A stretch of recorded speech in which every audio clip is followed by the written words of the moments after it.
Welcome to Kabale University, located in Kabale district in the southwestern part of Uganda. Kabale University has distinguished itself not just in Uganda but also in the Great Lakes region of Africa and is now a firm favorite for scholars. Although well known across the breadth of countries in the Great Lakes region, did you know that it started as a simple idea by a few people under the Kigezi Development Association? The face of the university is the Vice Chancellor, Professor Joy Kwesiga, who tells us more about the university and its great journey. I'm Professor Joy Kwesiga, the Vice Chancellor of Kabale University.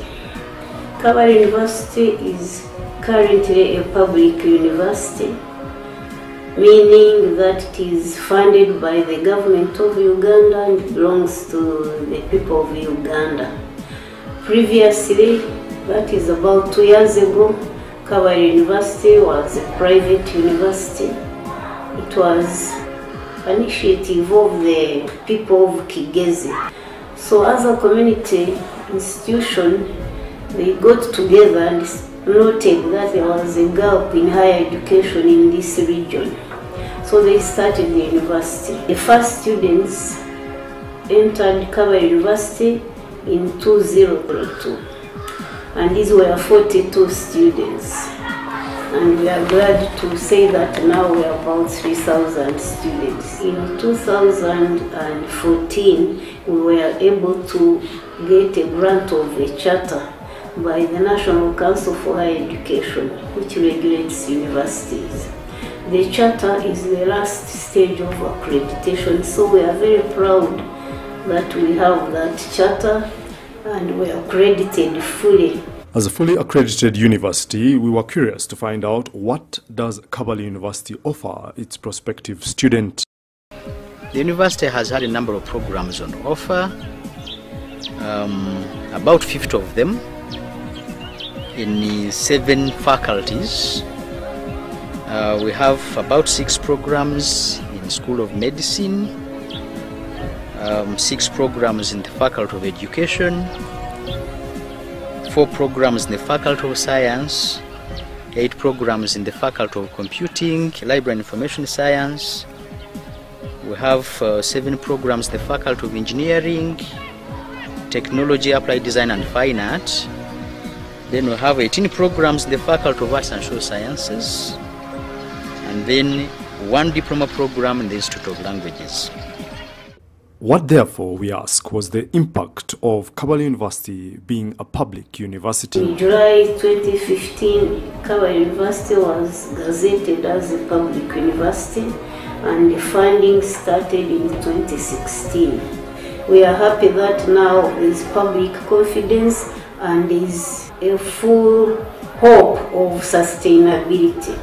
So that's where we stand now.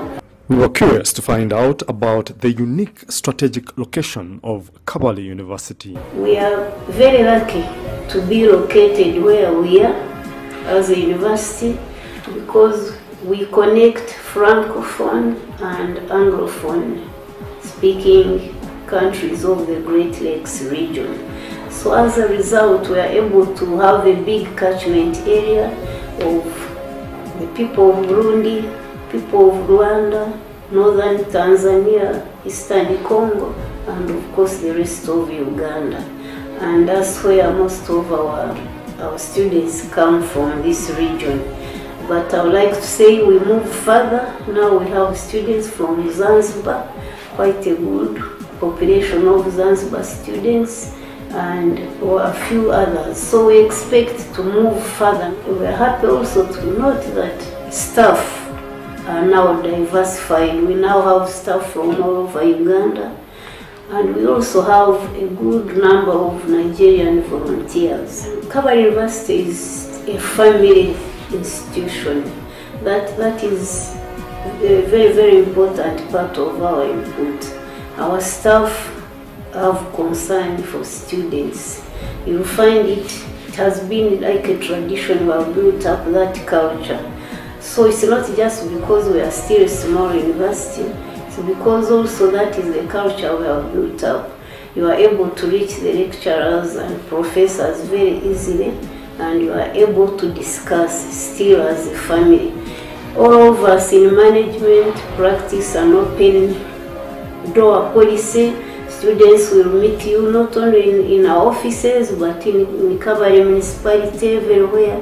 We are very happy to receive students and be able to solve their problems wherever they are. So we are student-centered. That is part of our priority.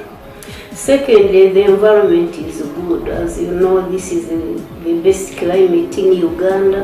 If you are in Kampala, it's a bit too hot for you, but here it is a serene surrounding and environment, so that gives you a chance to study. And we also ensure quality.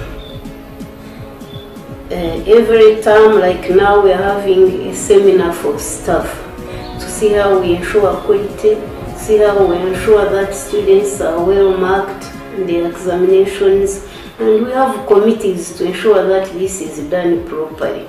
So I think a student should be able to get confidence that when they come, they will get the right kind of attention. And parents should be assured that their children will be able to move on properly. In addition, I mentioned we are still a small university. Staff-student ratio is still very reasonable, so you get more attention. And of course, we are very responsive in terms of how you pay your fees. We help so that you don't have to pay it all at a go if you can't manage. There's an arrangement. We were interested, therefore, to find out exactly what is on offer for a prospective student coming to Kabale University in terms of the curriculum. We have full-time students, we have weekend students, and we have in-service students who normally study during the holidays because of the nature of their work. They are basically teachers who come to upgrade to diploma in education and bachelor of education, and some who upgrade to Master of Arts in Education Management. Among the programs we have in School of Medicine, we have Bachelor of Medicine and Bachelor of Surgery. We have Nursing Science. There we have two programs. We have one for direct entrance from A-level, another one for completion stage, that is diploma holders in nursing who come to upgrade to a bachelor's degree in nursing science. Then we have health services management and diploma in anesthesia, then plus environmental health science, which is also a bachelor's degree. In education, we have educational management at master's degree level. We have a postgraduate diploma in education for people who would like to join the teaching field, but they don't have the qualifications of a teacher, but they have teaching subjects which they can offer at secondary school level. Then we have two bachelor's degree programs on full-time study schedule, that is Bachelor of Arts with Education and the Bachelor of Science with Education. Then in holiday, we have Bachelor of Education for grade 5 teachers who come to upgrade to a degree level. And then we have a diploma in education primary for grade 3 teachers who come to upgrade to a diploma. Under science, we find Bachelor of Science with Education for people who hold diplomas in education but would like to enhance the content of their teaching subjects. Then we have those who come for environmental science, land use planning and management, and environmental science diploma.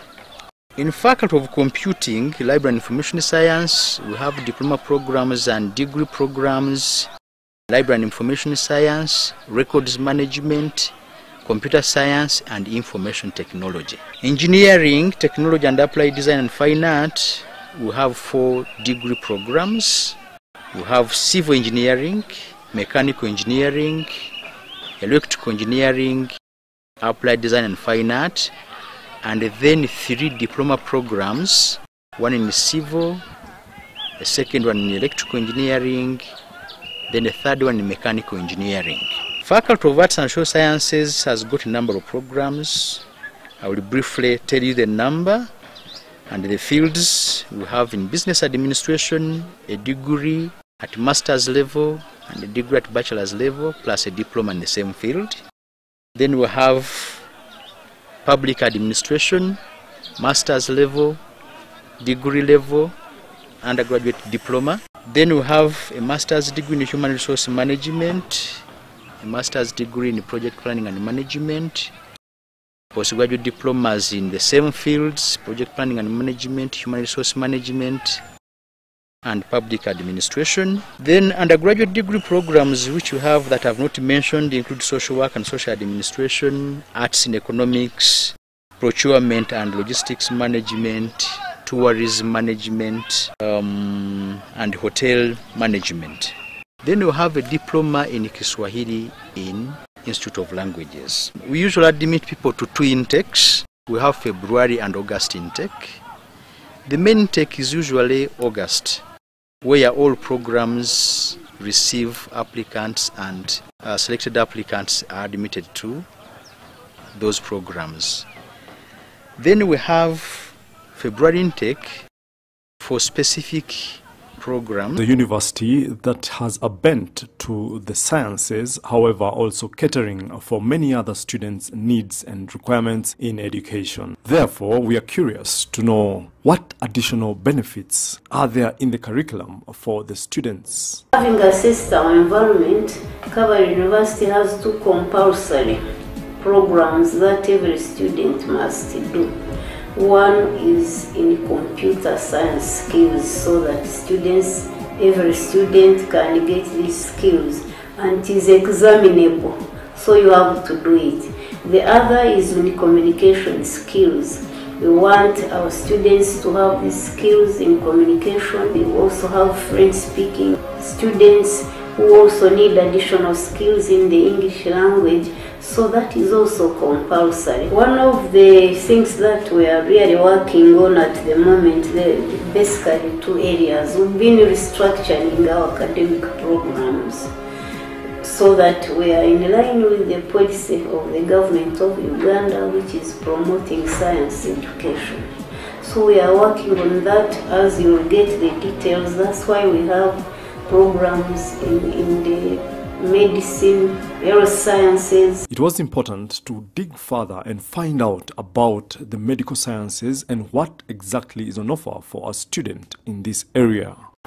Okay, I'm called John Nezero Tamu. I'm a lecturer in the School of Medicine and also the head of Department Nursing Sciences. In here, we have instruments that are used to carry out a number of procedures in the clinical area. We have models that are representing or are supposed to simulate a patient, where students have their experience, their hands-on, their skills before they can really touch a live patient. And then there are also different charts that also reminding the students of the anatomy and the physiology and relating the two, and also integrating with now the clinical procedures that rise ahead of them, the next step for maternal and child health. So we have weighing scale and the tape measures for the students to learn how to monitor growth and development for children. So this is for the young ones, maybe those who are newborns, maybe a month old. And then we have those ones who are a little bit, maybe when they are coming for immunization, the dressings are removed because we want to get the real body weight, okay, for proper and accurate growth monitoring. So we use this kind. Then we have tape measures to assess their nutritional development. This one will be able to assist in interpreting whether the baby is growing very well. So we have also a summarized chart that really gives a guide for the child development, so the things that must really be focused on. So for antenatal, mothers should be coming for at least for 4 visits, and assessment are done. So the midwife has to assess, or the nurse has, or the doctor has to assess how their baby is lying, how their baby is doing inside, and have they are also responding to other changes of pregnancy. If the pregnancy is safe, okay, depending on the size of the baby and the size of the mother's pelvis, okay. So if the mother's pelvis is not adequate according to the assessment in relation to the baby, so we see the baby may be big and the mother's pelvis is not adequate to accommodate the delivery of that baby. So you would advise that mother to prepare for a cesarean section. Then we also look at when the baby is also developing within the mother's uterus, within the uterus. So we have a couple of displays, especially when it comes to the delivery, once the baby is at term and then is to be born. So the labor is monitored, basically looking at two important things which we must really make sure our students get before they go to the clinical area or go to the maternity ward where they are going to be monitoring these mothers. So on the mother, we look at the descent of the baby, which is assessed abdominally. You will see here we have different models, okay, for that. So we assess the descent, how far the baby has gone in relation to the mother's pelvis. And then we also do what we call vaginal examination, where we assess how the cervix is responding. The cervix is where the baby is going to pass from the uterus and then is going to be delivered. So we also have to make sure they learn the different aspects and how the cervix is going to direct. So they have to assess how adequate this one has directed for the baby to come out. And then once the baby is born, we have the baby now born. The baby must be examined. So once the baby is born, there is need to quickly assess and make sure the baby has been born very well, is not having any congenital malformation. So there is a newborn assessment, so you make sure they have all the anatomical parts in place. The placenta is also okay. You check for the vein and then the arteries if they are okay. Then you check if the placenta has been also been born completely, because sometimes the placenta can be retained and can cause other consequences. So all of that is taught to our students before they go to the maternity ward, okay? And then here we also have a breast model. Still is for us to be able to impart the knowledge and the skills of assessing breast examination, because there are usually changes around, there are usually changes in the mother once they become pregnant, and most of it is exhibited either in the breast and then also the entire body. So we impart knowledge and then we make sure they apply the knowledge in assessment of the breast, not only for the pregnant changes but also for other conditions like breast cancer, which can also be assessed through breast examination. Then this is a delivery stimulator. A delivery stimulator is a model that really, in simple terms, we use to teach students how to deliver mothers, okay? How the baby is going to come out, how the mechanisms of labor are taking place. This is usually the presentation. The head should be the one coming first, but there are also times when it's not the case. Sometimes we have bridge presentation or cephalic, but cephalic is the most common and it's what we consider to be normal. Okay, so it is so here the midwife is able to use this one to show how the baby comes out, as you are seeing here. Okay, so the student really learns the mechanism and he knows what to expect if he's going to deliver a mother, okay, which is very important. So the twisting is done when the baby comes out. This is a natural mechanism, but students need to learn it so they're able to identify any deviation from the natural mechanism of how the baby has to come out from the uterus. Okay, so it is quite a very important model, as it is very critical for them not to just go and rush on a mother to deliver before they have had that kind of research. So after learning the obstetrical anatomy and the physiology, then they come and start now internalizing what they have learned here before they can go to the labor ward and then deliver mothers. So this is a fetoscope which is used to assess the fetal heart, okay? So you, after assessing the position of the baby inside, then you use this one, and this one will be able to depict the heartbeat from the baby inside, from the fetus. We call as long as still in the uterus is a fetus. So you are able to listen, and then you can definitely calculate and know if it is within the normal ranges, or if it is within, or if it has gone out of the normal ranges. So cesarean section, that is a surgical operation that is performed by an obstetrician or a medical officer that is trained how to do it. So the surgical incision that is usually performed, like as you see here, okay, though there are also other surgical incisions that can be made. This is a fenestrary, or can be a longitudinal one here, and then the baby is assessed from the uterus and then can be removed from here instead of the other natural pathway. Then this is a suction machine, which is usually very important also in patient care, especially for patients who may not be able to, who may be really very sick, maybe in ICU, or the baby is just born and has aspirated. Suck them very fast, okay, before they are allowed to get into the airway, okay. So the suction machine is also very, very important. So you step on it and then create the suction. Now you are sucking from the patient, okay, from the patient. The secretions, in the secretions, in fluid secretions. So you press here. So once you press, you create a suction pressure that will pull these things from this suction catheter.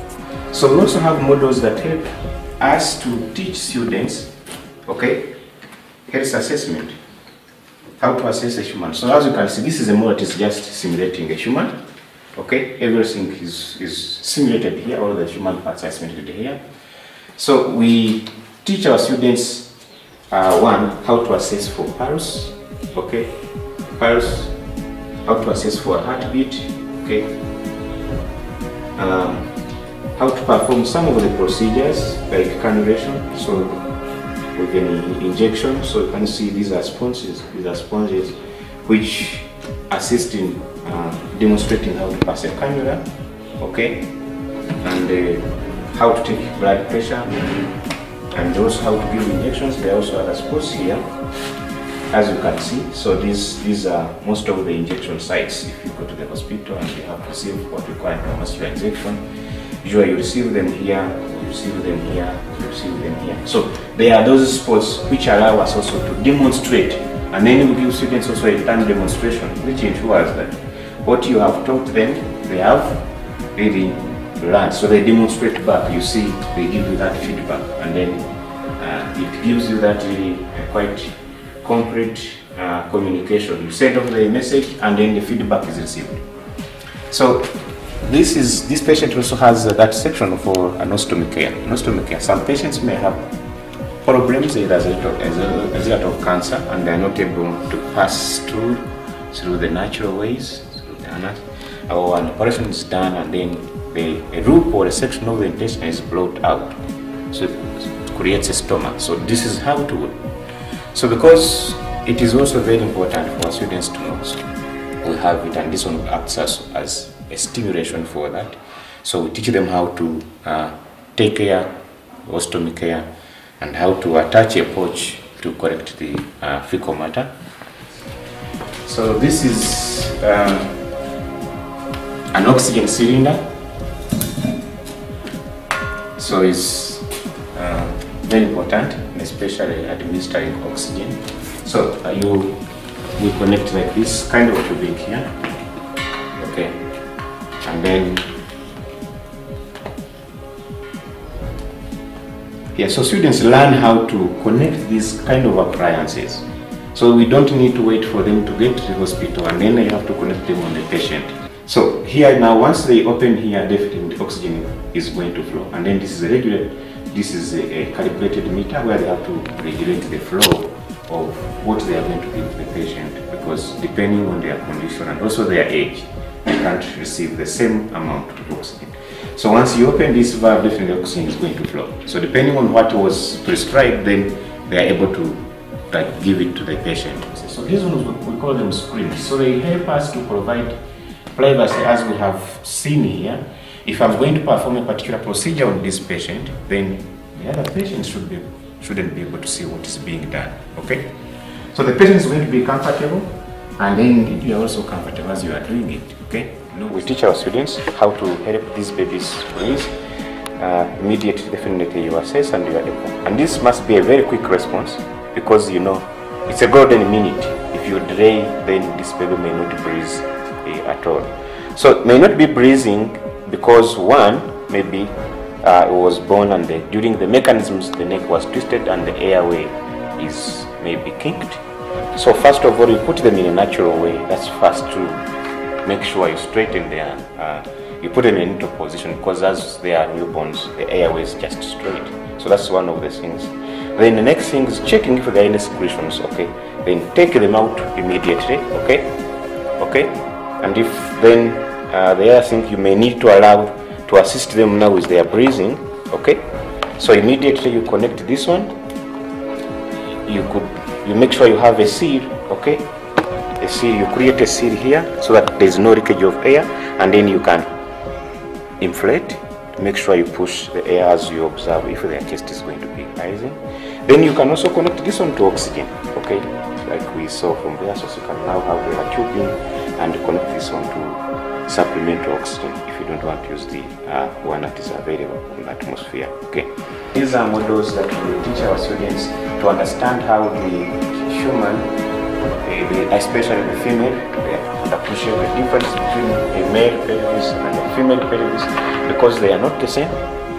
A female pelvis is created in such a way that it will have to allow the birth or the delivery. So it is well curved here than that one of the man, okay, a little bit wide compared to that one of the man, because nothing passes through our pelvis for us.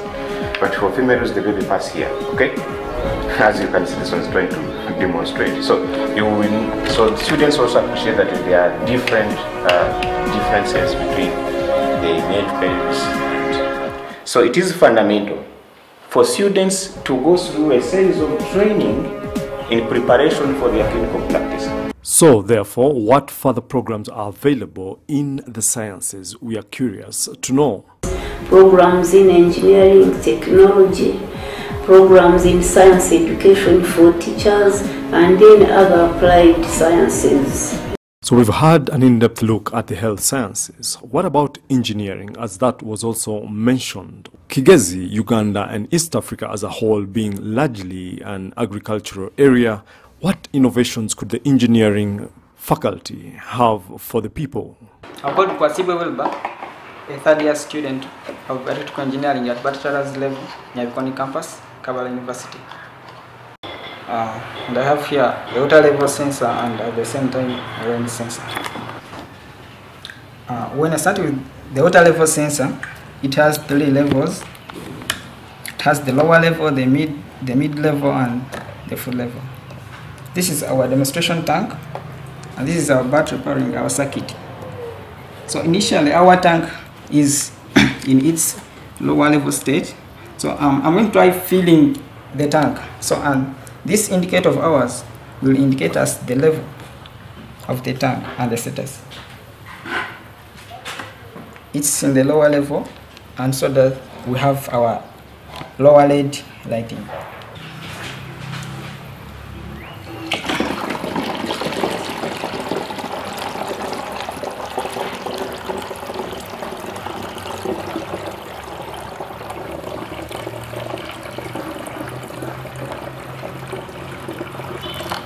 Now the tank is midway full, and that's why we have our 2 LED bulbs shining.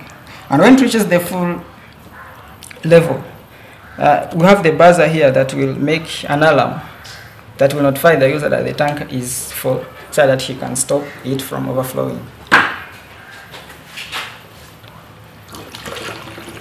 It has 3 levels. We have the lower level, the mid level, and the full part of the tank. So when it gets full, it is supposed to make an alarm.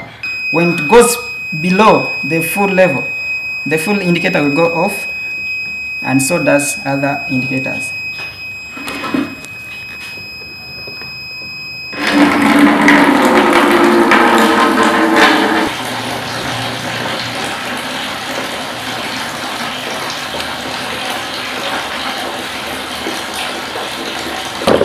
As you can see, our tank is in its lower level, that's why we have our lower lead indicator lighting. And here we're supposed to refill the tank so that we can maintain its capacity. The project also has another indicator, which is a range sensor indicator. Here I power it. When it gets to rain, it has a buzzer that makes sound. So when it rains, it will notify the user about the rain, like you've had the sound. Yeah, my name is Paul Wanjeli. I'm a lecturer in the Department of Electrical Engineering at Kabale University in the Faculty of Engineering and Technology, Art and Design. So as a department, we've just started and it is still young, but we're trying to do a number of things within the department. Some of those include moving into research work and then doing also some bit of projects work with the students, as you could have seen a little earlier in some of the students' projects. And then also we're also emphasizing the teaching, but mostly the hands-on, and that's where most of these students' projects have been coming from. Hello viewers, this is Benja Duncan. I'm a student at Kabale University, Faculty of Engineering in my third year. I'm offering bachelor's in electrical engineering. I will have a system here for tracking cars, which is very unique, unlike what we have on the market currently. Our system uses text messages to interact with the user. So basically, I'm using this to mimic a car. So I'm assuming this is my car and I parked it somewhere. So my tracker is hidden in the car. The thief doesn't know where the tracker is. So once I park my car somewhere and then when I come back, I don't find it. Instead of panicking, I just sit back, first relax. Then I get my phone, I send a text message to the car, and then the tracker will respond telling me the location of the car at that moment. You can see when I send the message GPS, it replies, "Hello, Engineer Paul, car is at this location." These are the GPS coordinates that you are seeing here. So you can Google these coordinates and it will take you at that particular point where the car is at that moment. Once the thief has stolen your car, and then suddenly along the way it turns on the siren, it starts making an alarm, for example, like for the police cars or the usual alarm in the cars, the people around will get curious because you cannot be in your car and then it's making an alarm. So that will force this person to abandon your car where it is. So you literally have to just walk, come and pick your car. You don't even need to call the police. The uniqueness about our tracker is that it doesn't necessarily need a smartphone. You can basically use any phone, even the normal button phones, the small one, even the Nokia 5110 of 2001. You can still use that phone because it basically relies on text messaging, and it has a very long range of connectivity. Its range, as long as you have network connectivity, telephone network, which I'm sure has the widest coverage in the world because at least each country is able to have access telephone network. You can literally call or send a message to someone in the world. So likewise, you can still communicate with our car. A little in the near future, we're going to be doing. We're going for open day at campus. There's a lot coming. Some of the works are going to be coming also from the students' projects, but also from the lecturers themselves. We have a number of products coming from the department because we have been having some teams of doing some research work. Much of this is owing a lot to cooperation with members of first the department, but also as a faculty, because we have some goals that cross multidisciplinary works that we're doing with other colleagues of ours, but also we have those within the mainstream department itself of electrical engineering. But also emphasis, much of this is coming because management of the university is moving towards more of encouraging staff to do and move into research work and publications and that. So there's been a bit of funding small, but I also think that if we would get more of these facilitations, I think the department has a lot of potential to grow into a more of a community-based and attuned to community projects and community support. This is Chiza Daniel, a student of electrical engineering, bachelor's third year at Kabale University. I'm going to take you through this product we designed for the blind people. Before we came up with this idea, we had to visit a nearby school, which is a school, it's called Hornby, around, it's for the blind people. It's where we realized that the blind people were facing a problem of overhead obstacles, because currently what is there to help them is a white cane, which helps them to detect obstacles around with it, because we realized that it's impossible or it's hard for them to detect obstacles overhead. So an idea came into our minds, so we decided to design this product for them, tested it, and it worked. So briefly, this is a helmet. It has these components here.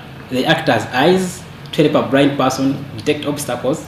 We have these are components that produce clips to alert a blind person that there is an obstacle. So then a blind person takes a decision to negotiate. Of course, such a product is not a product whereby you're going to go with it wherever you go. You're powering your cable maybe in a socket.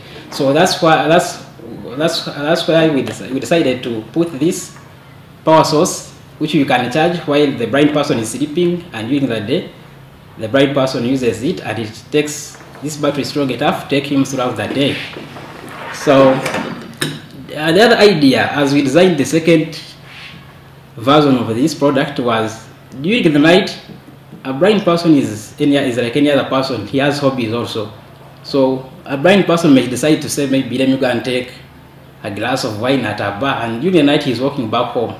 So we put this like a bulb to light during the night, such that if there is a cyclist or a car is moving towards that person, notifies this light and is able to dodge that person instead of knocking him.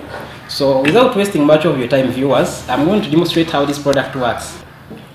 To avoid confusing a person using it, while we are working on it, we put a range of 1 meter, because if it wasn't a meter, if a distance was more than that, a blind person would get confused while moving within his room. So we had to reduce that distance, so that within that distance a blind person can easily tell, or that distance is enough for a blind person to take a decision to change direction. Assuming now this is a blind person putting on this product, this VIG helmet, so, and assuming this is an obstacle, and now he's moving towards an obstacle. As you can see, in this range, it's a range of 1 meter, a blind person is able to change direction. So as I go far away from the product, no clips, no beeps, meaning I'm out of that meter. As I come closer, this is a blind person being able to check there is an obstacle, and then in this distance, in this range, he can take a decision to change direction and again. My name is Mujurizi Frank, and I'm a student of Bachelor of Mechanical Engineering, Kabale University, and I'm in 3rd year. So I have here my project, and it is a security system. We've always faced challenges in life, where you find, for instance, you have a shop, and in case it happens and you go maybe behind, or you are doing something, someone enters and picks something and runs away. Or else, you have your room in your house where you don't want people to enter, and you find that maybe your children can enter and you don't know. So we as innovators, we have to come up with ideas that can really support us and solve such community problems. It uses infrared. Infrared is a kind of light which is invisible. You cannot see it, and hence that makes this system surely very effective, because someone who is going to enter your room will not know that you've put anything which is a protective measure. We have this device, most of you know it as a remote, and you've always seen some kind of a bulb here. But this bulb, when you press any button of the remote, there is a light which comes here. And this light is not detected by an eye, and the human eye cannot see it, but there is a light which comes here. So there is another device which we use. This one, we call it an infrared receiver. So this remote, scientifically we call it an infrared transmitter. So this remote will release light, and this light hits here. So if you look behind our system, there is this microcontroller. So to activate this receiver, I just press my remote button. For a human, he will not see the light that is traveling here, that is from here up to this receiver, but there is a light flowing. So that's why when, let me show you,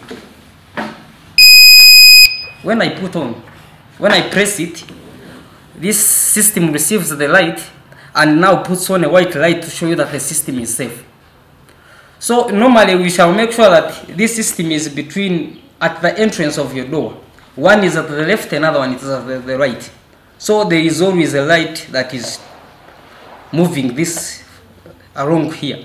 So a challenge will happen when someone comes and passes here. So wherever you are, whether you've gone behind or in the kitchen or somewhere, the moment someone crosses here, an alarm will go on.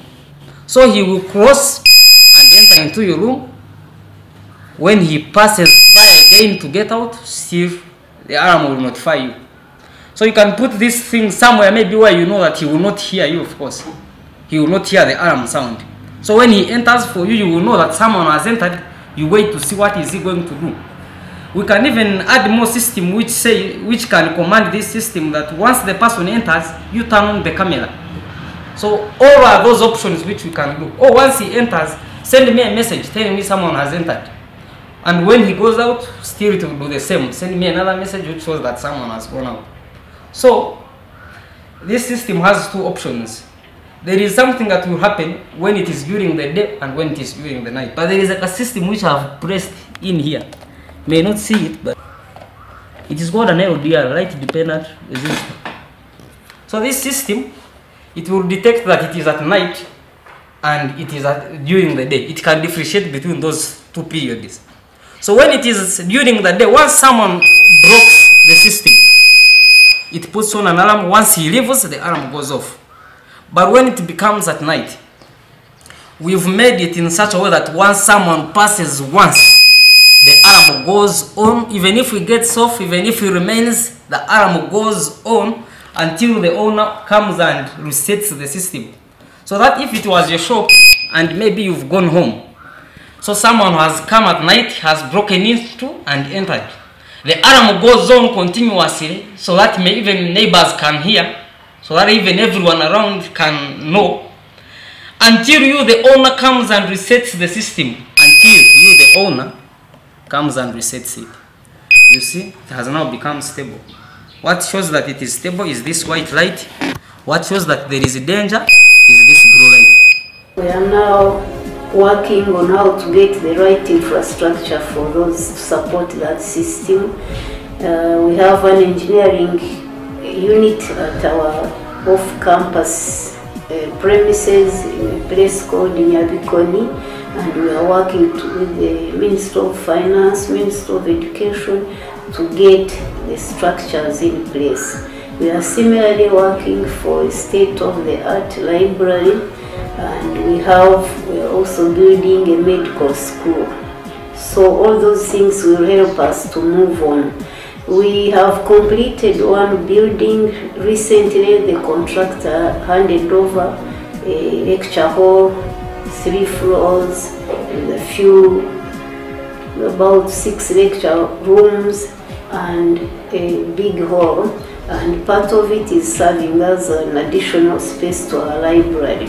We are also focusing on the forms of delivery of this, so that since we are rural based, we can also serve the people who are not able to come and be resident students. So our program on distance education is in the pipeline, and we really take that very seriously, and it will cover all areas that we are dealing with. So in our view, we are on the right track.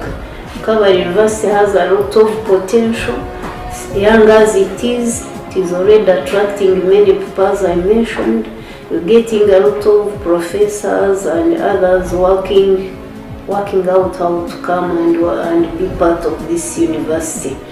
In fact, what is limiting right now is just the budget Otherwise, many people, we have so many who have applied to come and join us. We are happy about the future. I would like to appeal to all potential students to make Kabale University their first choice. They will not be disappointed. As I mentioned, Kabale University will give you the support system that will help you as a student to be there. We have a variety of programs which will fit into your background, whether you are in the sciences, the humanities, you want social sciences. Please come and join Kabale University and you will not regret it. I'm called Datushka Peno, also known as Braki. I'm a student here at Kabale University. I started here in 2014 with a diploma in education. Now I'm doing a degree in education, but I'm doing in service. But I enjoy this university because I started it with a diploma, but you can see I'm now upgrading with a degree. My experience here at this university, I liked it from my heart because it emphasized us, especially in sports. I was a captain in 2014-2016. Then I continued captain for football ladies. We went to Busoga, went to inter-universities in many places. After we continued, now I'm a coordinator in my course. I'm leading other students. So at least now I experience I have the skills of being a leader. I'm Nabasa Wilberforce, a student of Kabale University, doing Masters Arts in Educational Management. It is not my first qualification from here. I joined here 2010, pursuing a diploma in education. Then I proceeded, did a bachelor's degree in education, and now I'm doing my master's in educational management. I'm getting the best education possible because I have seen its benefits on my life and even on my fellow students who have already graduated, because none of them is redundant in any way. If someone has passed from Kabale University, has been unable to get the formal job, is able to use the life skills got to get the way of survival by employing him or herself.